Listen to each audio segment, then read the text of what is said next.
Focus news 24/7 खबर एक नजर।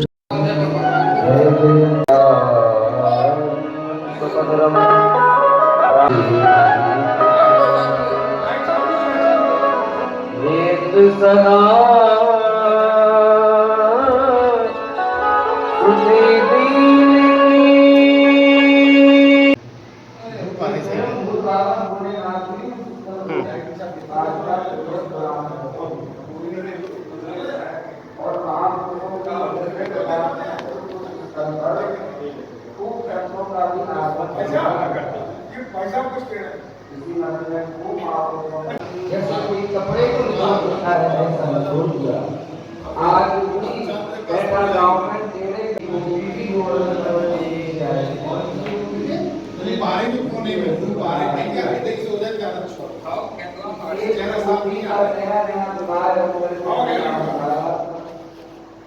उसकी महिला ने समझाई कि तू प्रकार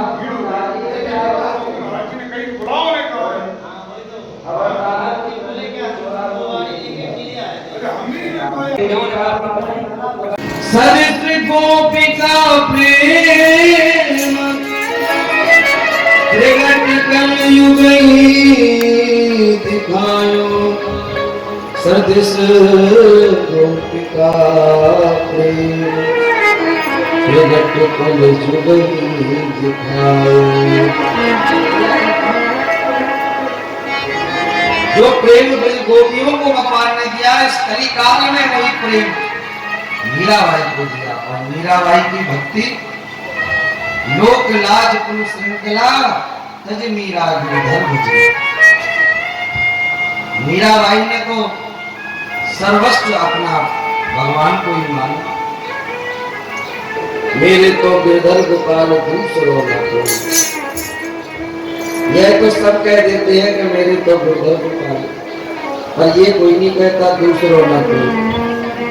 पर मीरा ने यही कहा और यही माना, मेरे तो बेदर्द पाल दूसरों न कोई। मीराबाई जब भगवान के विरह में रोती थी तो ऐसा कहते हैं इतने इनकी अश्रुधारा बहती कि नेत्रों के अश्रु कम पड़ जाते, पूरा पानी निकल जाता, पाछे बहे नहीं धार पीछे गोपाल के विरह में। और अपने शरीर को मीरा ने कैसा तपा दिया। कहते हैं जो उंगली में पहनने वाली अंगूठी है ना, वो हाथों में आने लगी।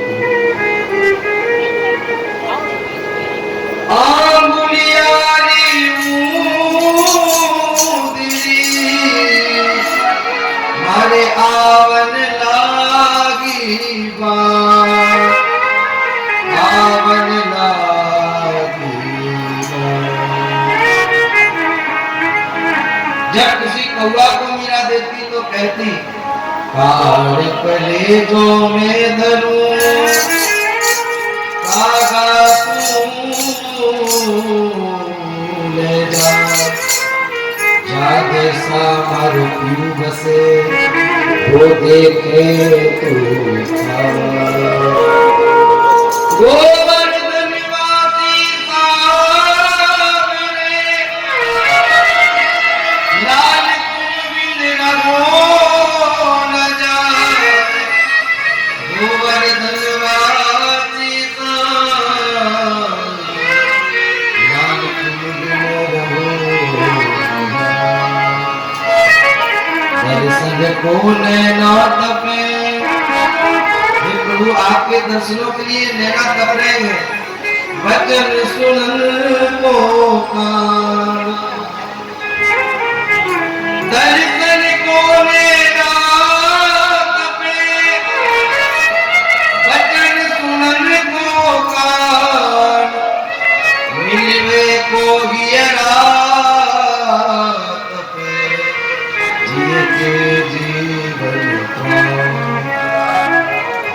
धनवासी सांवरे लाल तुम बिन रहो न जाए, लाल तुम बिन रहो न जाए। मीराबाई भगवान के विरह में अविलंब अश्रुपात बहाती रही। मीरा जैसी भक्ति कलिकाल में हर किसी की नहीं हो सकती। इतने कष्ट नहीं पाया, राणा ने विष भी भेजा, सर्पों से भी कटवाया, पर भगवान ने मीराबाई की कलिकाल में पग पग पर आकर के रक्षा की। आज भगवान ने गोवर्धन उठाया तो सब ब्रजवासी गिरिराज के नीचे आए, मनो सब पर कृपा की कि जिन ब्रजवासियों ने हमारा दर्शन नहीं कर पाए हो वो कर लो। भगवान सब पर कृपा कर रहे हैं, सबको दर्शन मिल रहा है। और भगवान ने 7 दिन 7 रात्रि गिरिराज उठाए। जब किसी ने पूछा कि ठाकुर जी थके नहीं, ब्रजवासी भी बोले महाराज, ब्रजवासी अपनी अपनी लाठी लगाए तो गोवर्धन में। ठाकुर जी से बोले कन्हैया तू 4 दिन से गोवर्धन उठा रखो है तूने, अब नेक तुम आराम कर ले, हम अपनी लाठियों पे ही गोवर्धन साध लेंगे। भगवान सोच रहे हैं कि अच्छा ये ब्रजवासी बोले वाले यही सोच रहे हैं कि हम हमारी लाठियों पे गोवर्धन टिका है। भगवान ने थोड़ी सी उंगली अपनी नीचे की,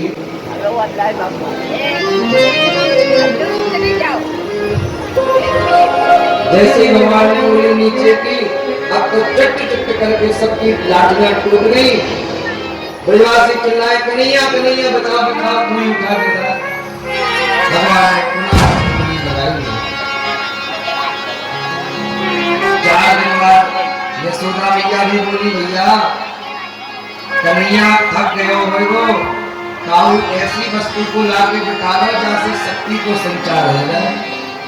तब कहा भैया ठाकुर जी की शक्ति तो राधा रानी है, राधा रानी को बिठा दो। एक सिंहासन डाला और सिंहासन पर राधा रानी को बिठाया। राधा रानी के तो दर्शन करते ही भगवान के हाथ में बीले पड़ गए, गोवर्धन नीचे आने लगा। उसी समय अपनी तिरछी चितवन से गिरिराज की ओर किशोरी जी देखी, वही स्तब्ध हो गया देखते। इसीलिए तो ब्रजवासी कहते हैं और जयदेव प्रभु जी कह रहे हैं अभिनव जल भर सुंदर श्री मुखचंद चकोर जय जय देव।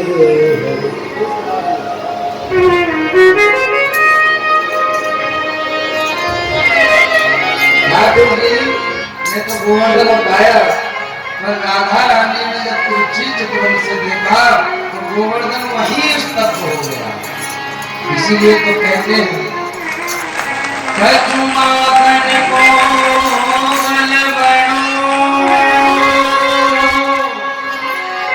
कचु गोपिन कली सभा श्री राधे जू की कृपा से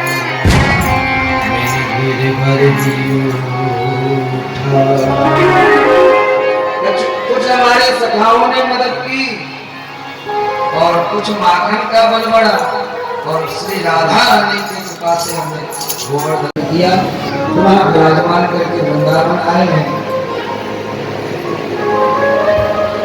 अब वृंदावन आते ही एक दिन की बात है, नंद बाबा प्रत्येक एकादशी निराहार करते थे। एकादश्याम निराहार समभ्यक्षर जनार्दन कृष्णातो नंदस्तु कालिंद्या द्वादशाम जन्माभिषेक। नंद बाबा प्रत्येक एकादशी निराहार करते थे। देखिए सभी व्रतों में सर्वश्रेष्ठ एकादशी व्रत है। कोई भी व्रत रह पाओ या न रह पाओ, एकादशी व्रत जरूर रहना चाहिए। आप एक बार नियम बनाओ तो फिर तो भगवान सब चलाते हैं। लोग सोचते हैं अरे हम 15 दिन भर भूखे कैसे नहीं। आज तो फलाहारी इतने तरह के बनने लगे कि महाराज द्वादशी में भी इतने व्यंजन नहीं बनते जितने एकादशी फलाहारी। छूट के आटा की पकौड़ी बढ़िया बढ़िया बनाओ, लेकिन एकादशी में जरूर बनाओ। एक बार नियम बना लो कि भगवान चलाते हैं। आपको बताएं, आपको देखना हो तो वृंदावन आके देख लो, आज भी ऐसे ऐसे संत रहे वृंदावन में, एक बरसाने में संत रहते हैं जो 6 महीने से केवल मट्ठा पी कर रह रहे हैं, छाछ पी कर। एक गोवर्धन में संत रहते जो केवल आलू खाते, 40 साल से केवल आलू के अलावा कुछ खाए ही नहीं। ठाकुर जी उनका नियम चला रहे। अरे एक बार नियम बनाओ तो हमारे पूज्य महाराज जी मनुपीठ वाले पूज्य भगवान महाराज जी का नियम है, अन्यत्र कोई जल पीते ही नहीं, केवल गंगा जल ही पीते हैं महाराज जी। कहीं भी भारत के कोने में रहे सब ठाकुर जी व्यवस्था करते हैं, गंगा जल की कैन जाती है उनके साथ। एक बार आप नियम बनाओ तो फिर सब भगवान चलाते हैं।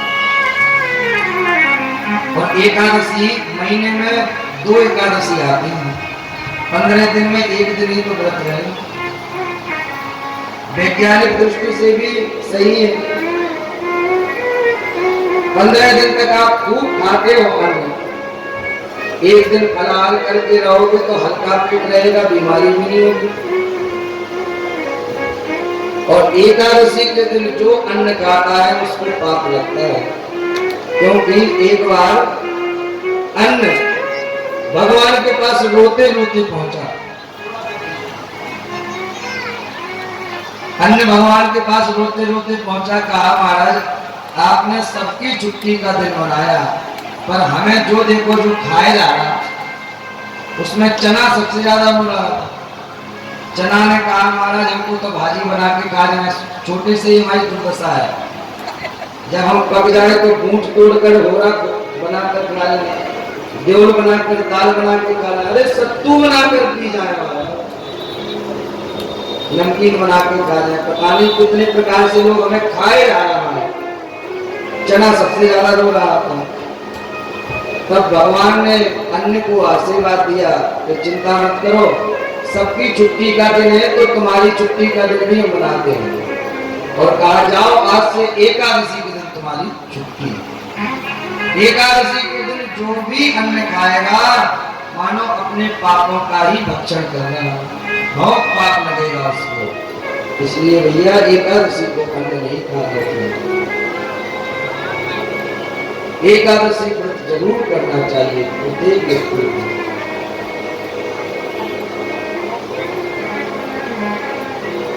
एकादशी व्रत की अनंत महिमा। नंद बाबा प्रत्येक एकादशी बड़ी श्रद्धा से करते थे, और एकादशी के दिन उनका नियम था कि ब्रह्म मुहूर्त में यमुना जी में स्नान करते थे। नंद बाबा जैसे ही स्नान करने गए, एकादशी के दिन रात्रि में अर्धरात्रि में निद्रा खुल गई, और आधी रात्रि में ही यमुना जी में स्नान करने चल दिए। और हमारे यहाँ ऐसा कहते हैं कि अर्धरात्रि में नदियां भी शयन करती हैं, उनमें भी स्नान नहीं करना चाहिए। जितने भी जलाशय हैं आप ब्रह्म मुहूर्त में स्नान करो 3-4 बजे के बाद। अर्धरात्रि में किसी भी नदी में स्नान नहीं करना चाहिए, वह भी शयन करते हैं। नंद बाबा की निद्रा आधी रात को खुल गई, और यमुना जी में जैसे डुबकी मारी, वरुण के देवता पकड़ के ले गए, बंदी बना के डाल दिया। ब्रजवासी जो साथ में गए थे रोते रोते गए, और कृष्ण बलराम से कहा अरे भैया तुम्हारे बाबा जमुना में कूदते गए तो दिखे, और वापस नहाए निकले। कहीं बाबा मर तो नहाए गए हो नहीं जमुना में कूद के। अब तो इतना सुनते ही कृष्ण बलराम यमुना जी की तरफ भागे हैं, और ठाकुर जी सीधे यमुना में कूद गए।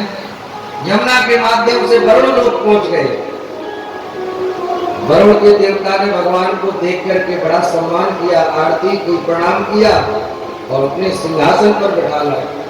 भगवान बोले हमारा बड़ा सम्मान कर रहे, और हमारे पिताजी को बंदी बना के डाला है। वरुण देवता ने कहा प्रभु हमें पता नहीं था कि ये आपके पिता हैं, और हमारा आपने ही ऐसा नियम बनाया है कि अर्धरात्रि में कोई स्नान ना करे। अर्धरात्रि में ये स्नान कर रहे थे इसलिए पकड़ लाए। तो पता लगा वैसे ही नंद बाबा को छोड़ा है और ससम्मान भगवान अपने साथ में नंद बाबा को लाए। अब तो नंद बाबा ने ब्रजवासियों से कहा, रे भैया हमारे कन्हैया के तो बड़े ठाट हैं, जहां हमको बंदी बना के डाला था वहां इसकी आरती हुई, पूजा हुई, इसके तो बड़े ठाट हैं। ब्रजवासियों ने घेर लिया, कन्हैया निश्चित ही तू नारायण है, अब तो तू अपने वैकुंठ के दर्शन हमको करा। संत भगवान की जय। हम सबके मध्य में पूज्य माधव दास जी महाराज पधारे हैं। निश्चित ही संत भगवान के पधारते ही मंगल में होता है। हम साष्टांग दंडवत प्रणाम संत चरण में करते हैं। भगवान के सखाओं ने बोल दिया और कहा, कन्हैया तू नारायण है, अब तो तू अपने लोक के दर्शन हमको करा। भगवान बोले, भैया हम कछु नारायण ना है, हम तो तुम्हारे कन्हैया ही हैं, लेकिन तुम सब ने भाव किया है तो चलो। अब सब सखाओं को लेके भगवान वैकुंठ पहुंच गए। वैकुंठ की अपनी मर्यादा होती है। सब ब्रजवासी वहां पहुंचे, वहां देखते हैं कि चार चार हाथों वाले लोग हैं। आपस में चर्चा करने लगे और कहा, भैया यहाँ बड़े जोरदार लोग हैं, चार चार हाथों वाले। कहा, भैया राम राम। अब वैकुंठ में उन पार्षदों ने राम राम नहीं की तो आपस में चर्चा करने लगे, भैया यहाँ के लोग तो बड़े घमंडी हैं, कहते राम राम तक ना करें। अरे हमारे वृंदावन में कम से कम राम राम तो करें। इतने में ब्रजवासियों की नजर पड़ती है, सामने शेष नाम पर विराजे हैं ठाकुर जी। कहा, अरे भैया देखो देखो, अपने कन्हैया के घाट को देखो, गाली को ब्रज में ऐसे ही घूम तो फिरे, पर जहां तो देखो सांप में देखो बड़े से। अरे और तो देखो, काऊ औरत जाके पैरन को भी दाब रही है, लक्ष्मी जी चरण दबा रही थी। ब्रजवासी जाने लगे तो उसी समय द्वारपालों ने रोक दिया। कहा, भैया ये वैकुंठ है, तुम्हारा वृंदावन नहीं, यहाँ की भी मर्यादा है। ब्रजवासी बोले, भैया जहाँ के कन्हैया से मिल ना सको, दो दो मीठी बातें ना कर सको, ऐसे वैकुंठ में हमें ना रहना। हमारा वृंदावन ही अच्छा है, क्योंकि वृंदावन में ठाकुर जी कितने सुलभ है। शेष महेश दिनेश सुरेश गणेश निरंतर ध्यावे। जिनको निरंतर महापुरुष ध्यान करते हो, पर वह परमात्मा ब्रज में कितने सुलभ है। तागी अगीर की चोबरिया छचिया बड़ी चाच पे नाच नचावे। शेष महेश गणेश सब जिनको निरंतर ध्यान करते हैं, ऐसे परमात्मा हमारे ब्रज में कोई गोपी कह दे कन्हैया गवाऊंगी, तो गोपियों को कह दे भगवान नाचने लगते। तागी अगीर की चोबरिया छचिया बड़ी चाच पे नाच नचावे। अरे और तो और अपने सखाओं के साथ ठाकुर जी जब खेलते और खेल खेल में हार जाते तो सब सखा पिटाई भी लगाते। ऐसा सुलभ परमात्मा कहीं हो सकता। और तो और जब कबड्डी के खेल में ठाकुर जी हार जाते तो मनुष्य का विधुमंगल भगवान को घोड़ा बना देते और उनकी पीठ पर बैठ जाते और कहते, दानी के कन्हैया चल। जैसा सुलभ परमात्मा ब्रज में है, ऐसा अन्यत्र और कहीं नहीं।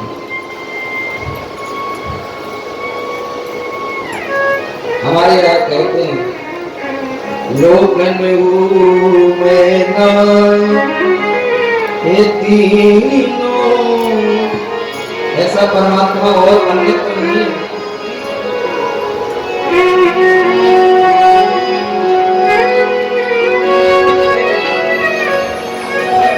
लोकन में नाय होती नो, लोकन में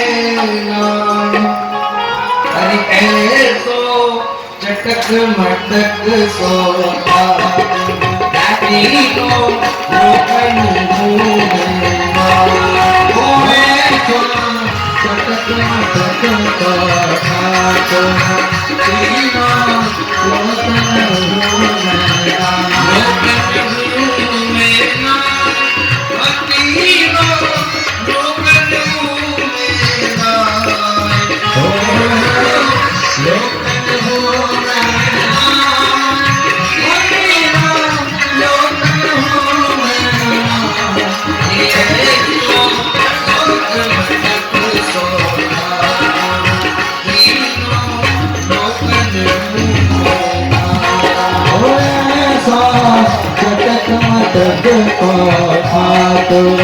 तीनों रोकन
मैं गवारो कहूँ तुझ में गारी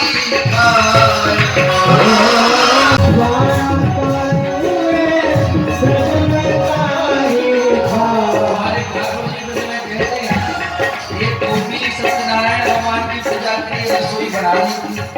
बढ़िया रसोई बनाई। पंजीर जी अठवारी बनाकर जैसे भोग लगाने को रखे, नेत्र बंद किए। इतने में हमारे लाल जी को कुटिया के पिल्ला पकड़ के लाए और कुटिया के पिल्ला सत्यनारायण भगवान जिस सिंहासन पर बैठे थे उस पर बैठा दिए और दूर खड़े होकर के बोले, भाभी नेत्र खोल के देख, तेरे सत्यनारायण भगवान प्रकट है गए। अब वो गोपी पिल्ला लेकर दौड़ी है ठाकुर जी के पीछे।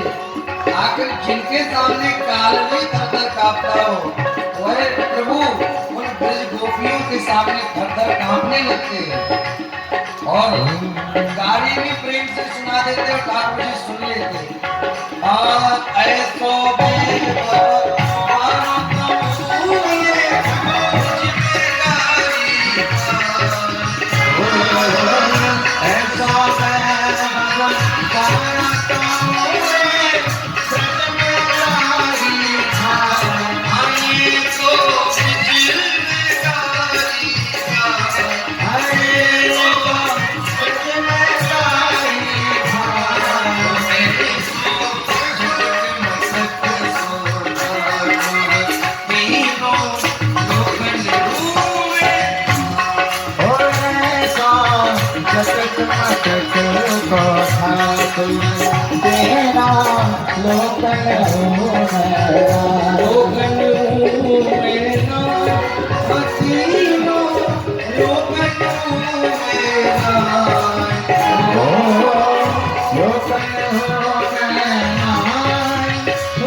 उतने सुलभ अन्य जहाँ ऐसे बैकुंठ में जाके हमें क्या करना भैया, हमारा तो वृंदावन ही अच्छा है। सब ब्रजवासी वृंदावन आए। अब भगवान ने सोचा कि अब उन ब्रज गोपियों को प्रभु को पाकर दे चाहिए, तो भगवान ने आज अपनी बांसुरी को निकाला। वृंदावन की यमुना पर ठाकुर जी पधारे हैं, उन्होंने मुस्कुरा रहे हैं, पीताम्बर चेहरा रहा है और यमुना तट पर भगवान प्रवेश पा रहे हैं।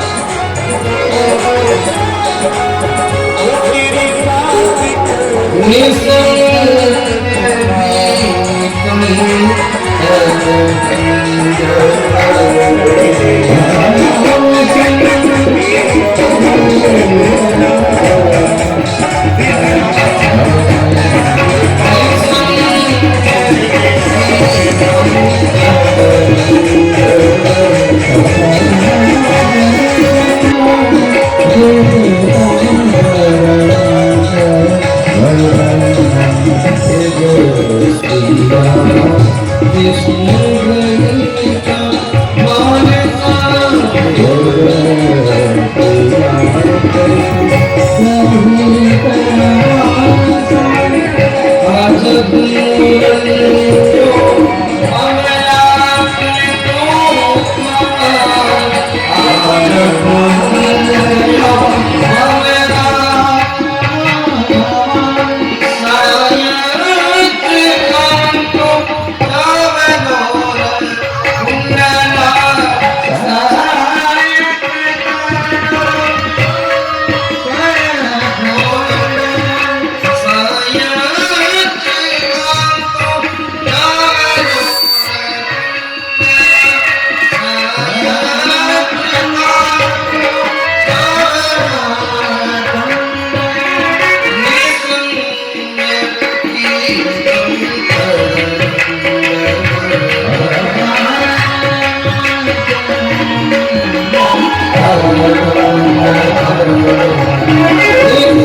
ऐसे ही बांसुरी का वादन किया है, मानो संसार में सब स्तब्ध हो गए।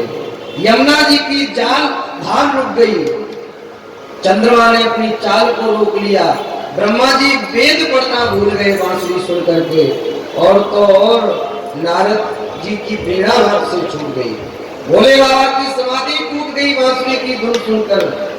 आज गिरिराज जी की शिलाएं पिघलकर बहने लगी जब बांसुरी की निनाद भगवान ने की। और वृंदावन में जब बांसुरी बजाते हैं भगवान, चले टेढ़ी मेढ़ी चाल है, ऐसो ही रंगीलो चला मदन का। बांसुरी की तान तीनों लोकन में छाए रही, देख यार रूप मेरो मुनिमान भाई रही। क्यों रोको यमुना को जल, चंदाहू की चाल है, रोको यमुना को जल, चंदाहू की चाल है, ऐसो ही रंगीलो चला मदन गोपाल। हमारे यहाँ रासलीला में गाते हैं, वेद पढ़त ब्रह्मा भूले, समाधि शिव टूट गई, नारद जी को बीना छूटो, पार्वती टूट गई। अब तो ताली दे दे नाचे सब, नाचे दे दे ताल दे, ऐसे ही रंगीलो चला मदन गोपाल। बड़ा सुंदर पद है पर समय अभाव है, इसलिए नहीं गा सकते। भगवान ने जब बांसुरी बजाई है तो पूरी पृथ्वी पर वो साम्राज्य बांसुरी का छा गया कि सब सुनकर के मंत्र मुग्ध हो गए। भगवान जब बांसुरी बजाए तो क्या कहें, भगवान ने 2 बार बांसुरी बजाई। एक बार तो प्रत्येक जीव को भगवान की बांसुरी सुनाई दी, पर दूसरी बार केवल जिन ब्रज गोपियों के ऊपर भगवान को कृपा करनी है, ऐसी उन ब्रज भावनाओं ब्रज भोक्ताओं को ही हमारे गुरुदेव कहते हैं। ये बांसुरी क्या है, आज भी भगवान की बांसुरी बज रही है, किसी किसी को सुनाई पड़ती है। जिस प्रकार बांसुरी को सुनते ही गोपियां भागी हैं सब कुछ छोड़कर, मानो ये कथा कीर्तन ही भगवान की बांसुरी है। कथा कीर्तन सुनकर के संसार से वैराग्य हो जाए और भगवान की ओर भागे, समझो भगवान की बांसुरी उसको सुनाई पड़े। ये कथा कीर्तन ही भगवान की बांसुरी है, आज भी बज रही। एक नागरीदास जी महाराज हुए, बहुत बड़ा व्यापार था, रास्ते में खड़े थे बीच रोड पर, करना चाहिए। फिर सोचते अरे हम वृंदावन चले गए तो हमारा इतना बड़ा व्यापार कौन देखेगा। उसने कहा बाबूजी एक तरफ हो जाओ, मैंने उसको तो झाड़ू लगानी थी रोड पर। उसने कहा बाबूजी एक तरफ हो जाओ। इन्होंने उस झाड़ू लगाने वाली की बात को ही सूत्र मान लिया, मान लो हमसे ही कह रही है एक तरफ हो जाओ, या तो वृंदावन चले जाओ भजन करो या घर चले जाओ। जो वस्त्र पहन के खड़े थे ऐसे ही वृंदावन चल पड़े। तो साक्षात इन्होंने भगवान के दर्शन किए। तो कौन सा शब्द लग जाए और सब कुछ छूट जाए, वृंदावन चला जाए। समझ लो वृंदावन गया तो उसको भी भगवान की बांसुरी सुनाई पड़ी। और नागरीदास जी महाराज ने ऐसे ऐसे पद लिखे, हमारी सबरी बात सुधारे, कृपा करी सी कुंज बिहारी, हम श्री कुंज बिहारी हमारी सबरी बात सुधारे। ऐसे ऐसे पद लिखे नागरीदास जी। एक लाला बाबू जी हुए, कलकत्ता के नगर सेठ थे। हमारे मोहल्ले में लाला बाबू मंदिर है वृंदावन में। लाला बाबू भी बहुत बड़े व्यापारी थे, व्यापार में घाटा लग गया। रोड पर खड़े खड़े सोच रहे थे क्या करें, वृंदावन जाके भजन करना चाहिए या फिर घर पर रहकर घर वालों को देखें। विचार कर रहे थे, उसमें एक सब्जी बेचने वाली आई, सोचा चलो इसी से कुछ मन बहला लें। बहन जी ये क्या भाव दिया, वो क्या भाव दिया। काफी समय तक उससे मन बहलाते रहे। उसने कहा बाबूजी लेना हो तो लो, नहीं तो जाना बहुत दूर है, समय बहुत कम है। उसको तो अपनी साग सब्जी बेचने दूर तक जाना था। और उसने कहा बाबूजी जाना बहुत दूर है, समय बहुत कम है, लेना हो तो लो। मानो इन्होंने वही अपना सूत्र मान लिया कि जाना तो वृंदावन बिहारी जी के चरणों तक है और हम अभी यहीं फंसे। लाला बाबू भी जो वस्त्र पहने थे वैसे ही वृंदावन चले गए। भिखारियों की लाइन में बैठ के खिचड़ी खाते थे। इनको भी साक्षात लाला बाबू को भगवान ने दर्शन दिए। आज भी लाला बाबू को इससे बैठाकर वृंदावन में विराजमान है। आज भगवान ने जब बांसुरी बजाई है, सब गोपियां अपने अपने कामों को छोड़ के भागी हैं। एक गोपी लीप रही थी, आधा आंगन लेपा, हाथ भी नहीं धुला, गोबर लगाए हाथों में, दौड़ पड़ी। एक गोपी अपना श्रृंगार कर रही थी तो उसकी तो क्रिया बिगड़ गई बांसुरी सुनते। आंखों में लगाने वाला काजल को पैरों में लगा लिया और पैरों में लगाने वाला माला आंखों में पोत लिया। एक गोपी रसोई बना रही थी, उसकी तो इतनी क्रिया बिगड़ गई, खीर में नौन, दाल में शक्कर, मक्खन में मिर्चाई। खीर में तो नमक डाल दिया, दाल में शक्कर डाल दी, मक्खन में मिर्च मिला के रखा। अरे एक गोपी की तो महाराज इतनी क्रिया बिगड़ गई कि शाम का समय था, ससुर जी ने कहा बहू जल्दी भोजन की थाली ला। उसी समय गैया को सामने भी रखने थी। उसी समय बांसुरी सुनाई दी तो इसकी क्रिया बिगड़ गई। भोजन की थाली लगाकर तो गाय के सामने रखाई और गाय की जो सानी की डलिया थी वो अपने ससुर जी के सामने रखी। तो गौ को साग, ससुर को भूसा, ऐसी मति बोराई, या की ऐसी मति बोराई, आंगलिया हर की। एक गोपी ने जैसे ही बांसुरी सुनी भागी है, उसके पति ने पकड़ के कमरे में बंद कर दिया, बाहर से ताला लगा दिया। उसने सोचा कि सब गोपियां तो पहुंच जाएंगी भगवान के पास, हम यहीं रह जाएंगे। इसलिए उसने कहा भले ही हम इस शरीर से ना पहुंच पाए, अपने प्राणों को ही त्याग दिया और सबसे पहले आत्मा से पहुंच गई भगवान के समीप। आज सब गोपियां अपना घर द्वार सब कुछ छोड़ करके बांसुरी सुनकर भगवान के समीप पहुंची हैं। भगवान के पास पहुंचते ही भगवान ने पहले तो स्वागत किया। स्वागतम भो महाभाग प्रियं किं करवाणि रजस्यानामं कश्चित् भूतागमः। पहले तो स्वागत किया, फिर कहा गोपियों कह तो हमारा पातिव्रत धर्म नष्ट हो जाएगा और अगर नहीं जगाते तो मेरा बालक अग्नि में गिर करके जल जाएगा, आखिर क्या करे। और उसने अपने पातिव्रत धर्म को श्रेष्ठ मान करके नेत्र बंद कर लिए और अपने पति की निद्रा ना खुल जाए इसलिए वह बैठी रही मन मार के। और उसका वह छोटा सा बालक खेलते खेलते अग्नि में जाकर गिर गया, उसने नेत्र बंद कर लिए। पर पातिव्रत धर्म के प्रभाव से वह अग्नि उस बालक के लिए चंदन की तरह शीतल हो गई और उसका रोया भी नहीं जला देगी। इसलिए पातिव्रत धर्म की बहुत महिमा है। जब उसका पति जाग गया तो दौड़ के देखा तो उसके बालक का रोया भी नहीं जला था। पातिव्रत धर्म की बहुत महिमा है।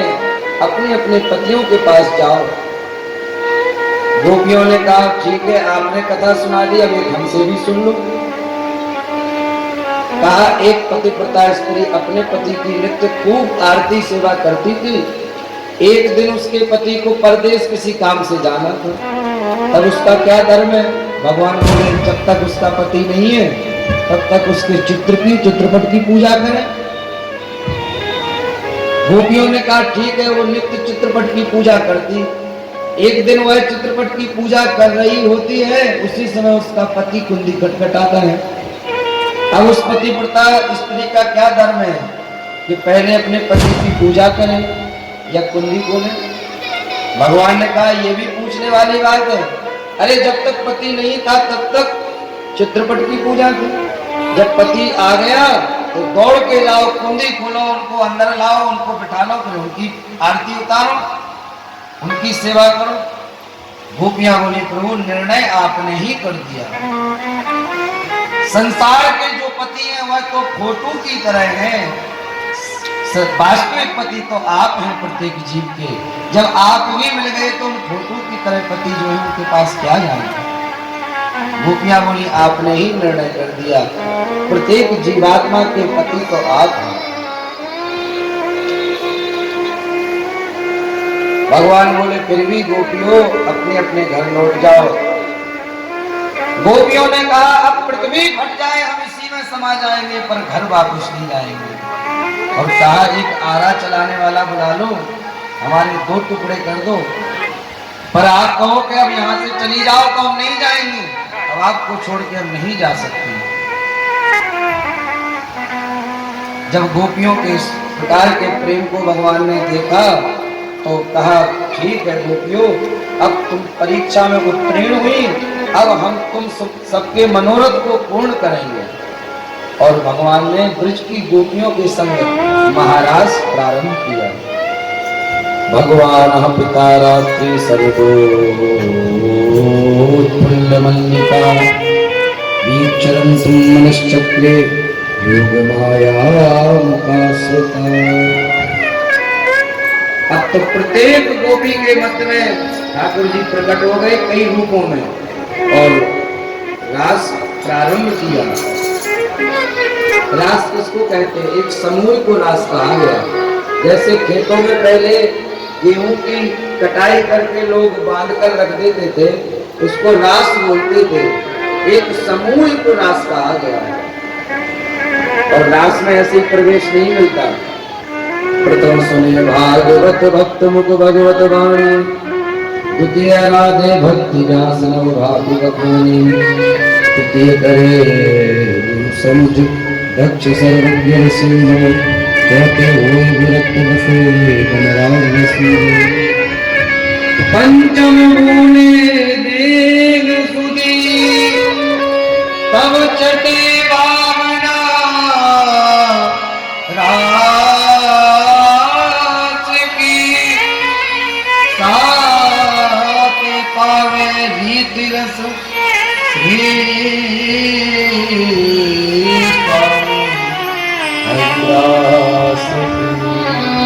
सीढ़ी बाई सीढ़ी चढ़ करके महाराष्ट्र में प्रवेश मिलता है।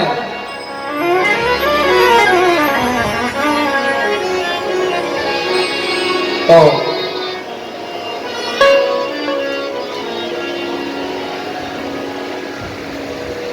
आज प्रत्येक गोपी के मध्य में भगवान प्रकट हो गए, महाराज हुआ। गोपियों को अभिमान हो गया, भगवान गोपियों को छोड़कर चले गए। अब तो गोपियां रोती रोती भगवान को खोजती हैं। राधा रानी से भगवान ने कहा थक गई होंगी, कंधे पर बैठ जाओ। बैठने लगी तो राधा रानी को छोड़कर भी भगवान चले गए। अब तो गोपियां इधर उधर खोजती हैं, जब नहीं मिलते तुलसी से पूछती, अरे तुलसी तू तो मेरी प्रजाति की है, तुझे तो पता होगा कन्हैया कहाँ है। जब नहीं मिले भगवान तो खोजते खोजते यमुना के तट पर आती हैं और वहां एक गीत गाया है गोपियों ने, गोपी गीत।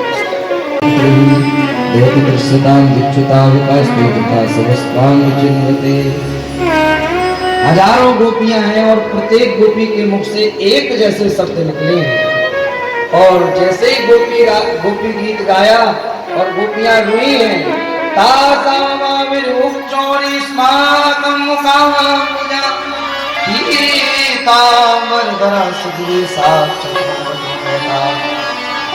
ब्रज गोपिकाओं की भावना को सुनकर भगवान प्रकट हो गए और भगवान ने गोपियों के साथ अब पुनः महाराज किया। बोलिए रास बिहारी भगवान की जय हो। जैसे महाराज किया, अब तो भूतवान भोलेनाथ भी महाराज में आए हैं और बढ़िया गोपी का श्रृंगार पार्वती जी ने कराया। एक दिन बोले भंडारी बन के ब्रज के नारी, रास में आ गए रे, रास में आ गए। पार्वती जी मनाते हरे रावण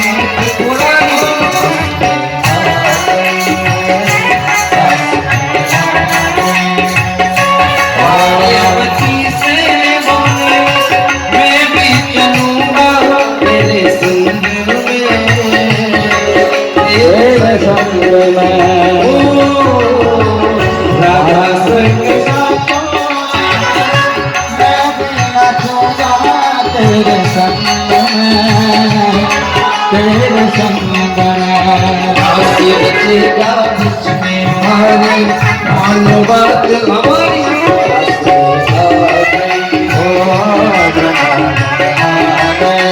पार्वती जी बोली वहाँ केवल गोपियों का प्रवेश है, हमें हमारे गोपी बना दो। रस में आ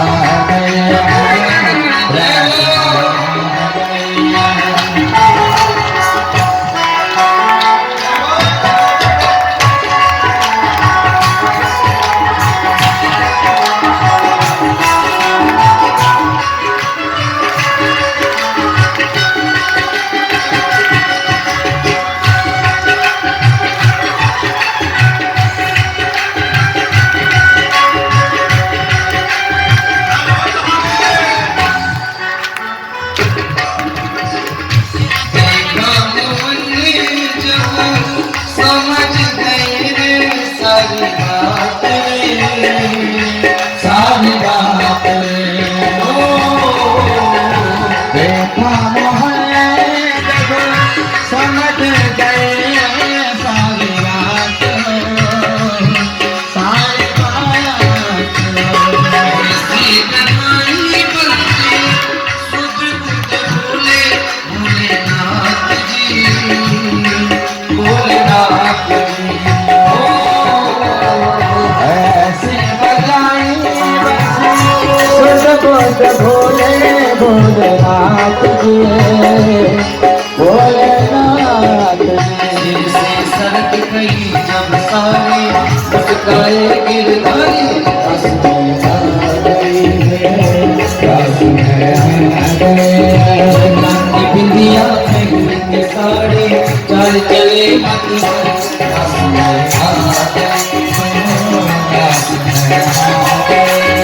एक दिला भोले भराए पकड़ के गिरधार, रस में आ गए, रस में आ गए।